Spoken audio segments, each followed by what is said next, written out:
హయత్ నగర్ పిఎస్లో సూర్యాపేట డీఎస్పీపై Indian arms act కింద పోలీసులు కేసు నమోదు చేశారు.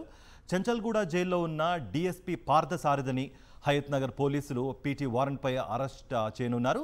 లంచం డిమాండ్ కేసులో అతని ఇంట్లో సోదాలు జరపగా 90 బుల్లెట్లను పోలీసులు గుర్తించారు. అందులో 29 లైవ్ రౌండ్ బుల్లెట్లు కూడా ఉన్నాయి.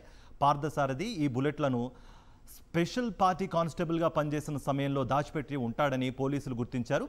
పోలీస్ అధికారులు బుల్లెట్లను తీసుకున్నప్పుడు తిరిగి అప్పజెప్పే సమయంలో కూడా వాటికి సంబంధించిన రికార్డులను ఖచ్చితంగా బెల్ ఆఫ్ ఆర్మ్స్లో నమోదు చేయాలి. కానీ అతను అక్రమంగా ఈ బుల్లెట్లను ఎలా తప్పించాడనే విషయంపై పోలీసులు దర్యాప్తు చేస్తున్నారు.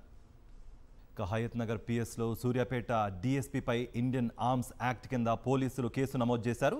చంచల్గూడ జైల్లో ఉన్న డీఎస్పీ పార్థసారథిని హయత్ నగర్ పోలీసులు పీటీ వారెంట్పై అరెస్ట్ చేయనున్నారు. లంచం డిమాండ్ కేసులో అతని ఇంట్లో సోదాలు జరపగా 90 బుల్లెట్లను పోలీసులు గుర్తించారు. అందులో 29 లైవ్ రౌండ్ బుల్లెట్లు కూడా ఉన్నాయి. పార్థసారథి ఈ బుల్లెట్లను స్పెషల్ పార్టీ కానిస్టేబుల్గా పనిచేసిన సమయంలో దాచిపెట్టి ఉంటాడని పోలీసులు గుర్తించారు.